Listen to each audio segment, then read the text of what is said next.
देशात कोलकाता बदलापूर सारख्या घटनांचे तीव्र पडसाद उमटत असताना समाज मन सुन्न होत असताना वरोरा शहरात सुद्धा अशाच एका घटनेची पुनरावृत्ती झाली असून शहरातील एका नामांकित कनिष्ठ महाविद्यालयाच्या प्राध्यापक पत्रकार असलेल्या धनंजय रामभाऊ पारखे तसेच प्रमोद बालाजी बेलेकर या प्राध्यापकांनी अल्पवयीन विद्यार्थिनीला आपल्या वाढदिवसाच्या निमित्ताने आपल्या घरी बोलवीत तुला वाढदिवसाची पार्टी देतो असे म्हटले व तू मला चॉकलेट दिलेस, आता मी तुला रिटर्न गिफ्ट देतो असे म्हणत तिला आलिंगन देत जबरदस्तीने आपल्या बाहुपाशात ओढण्याचा प्रयत्न केला। अचानक घडलेल्या या प्रकरणाने सदर विद्यार्थिनी घाबरून गेली व तिथून पळ काढत तिने आपले घर गाठले। या संतापजनक घटनेची दखल घेत पालकांनी त्वरित वरोरा पोलिसात तक्रार दाखल केली। तक्रारीवरून आरोपी प्राध्यापक व एका वृत्तपत्राचा प्रतिनिधी असलेल्या धनंजय रामभाऊ पारखे तसेच प्रमोद बालाजी बेलेकर यांच्या विरुद्ध भारतीय न्याय संहिता कलम 374, 49, 35 पोस्को कायद्याअंतर्गत वरोरा पोलिसांनी गुन्हा दाखल केला असून पुढील तपास उपविभागीय पोलीस अधिकारी नयोमी साटप यांच्या नेतृत्वात पोलीस निरीक्षक अजय तांबडे, सहाय्यक पोलीस निरीक्षक शरद भस्मे करीत आहेत। या संदर्भात पीडित मुलीच्या आप्तस्वकीयांनी पोलीस निरीक्षक वरोरा यांना निवेदन देत पीडितेला तत्काळ न्याय द्यावा अशी मागणी केली। या अनुषंगाने आमचे प्रतिनिधी हितेश राजन हिरे यांनी उपविभागीय पोलीस अधिकारी नयोमी साटप यांच्याशी संवाद साधला असता फिर्यादीच्या तक्रारीवरून आम्ही आरोपी प्राध्यापकाविरोधात गुन्हा दाखल केला असल्याचे म्हटले। तसेच पीडितेच्या आप्तस्वकीयांनी सुद्धा आपली प्रतिक्रिया देत या घटनेत कुठलीही दिरंगाई होता कामा नये, अन्यथा शहरातील वातावरण बिघडू शकते अशी शंका व्यक्त करीत आम्हाला तत्काळ न्याय मिळावा असे वक्तव्य केले।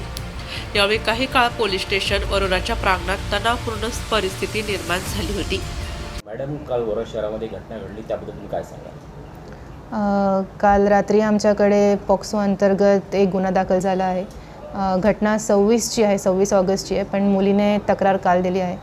त्यामध्ये तिने 2 लोकमान्य महाविद्यालयाच्या 2 शिक्षकांवरती ॲक्युजेशन केले आहेत आणि त्याप्रमाणे आम्ही लगेच गुन्हा दाखल करून घेतला आहे।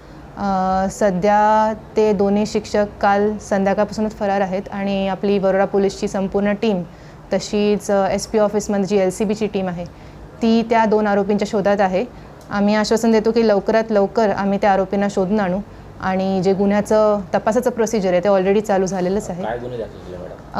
आम्ही जुनं सेक्शन 354 म्हणजे मॉलेस्टेशनचं, नवीन कायद्यामध्ये BNS मध्ये सेक्शन 74, सेक्शन 49 आणि सेक्शन 3(5 आणि त्याचप्रमाणे पॉक्सोचं 8, 12 आणि 17 या 2 कायद्यांमध्ये गुन्हे दाखल केलेत। अभी आपने मैडम को निवेदन किया, ये निवेदन क्या था और क्या मांगा आपने? हमारे समाज की तरफ से आज 30 तारीख को जो हम लोग पूरा सामाजिक एकता के तौर पे पुलिस स्टेशन में जो इकट्ठा हुए हैं, हमारी ये मांग थी कि समाज में जो आज हमारी बेटी के साथ ये अन्याय हुआ है ये किसी और बेटी के साथ न हो, और वो एक शिक्षक पद रहकर भी इतना जलील काम करने की वजह से हमने लिखित रूप से अपने समाज के तरफ से ये आवेदन दिया है कि कृपया कर आप हमारे समाज के तरफ जल्द से जल्द ध्यान दें और हमारी मांगे पूरी करें। अन्यथा कि वो आरोपी जो फरार है, तो इसके बारे में क्या कहा आपने मैडम? ये चीज़ तो हम लोग यही जानना चाहते हैं कि इसमें मतभेद किसका है, स्कूल कमिटी का है या किसी और का है कि जो इतने चंद समय में ही वो आरोपी फरार हो चुका है।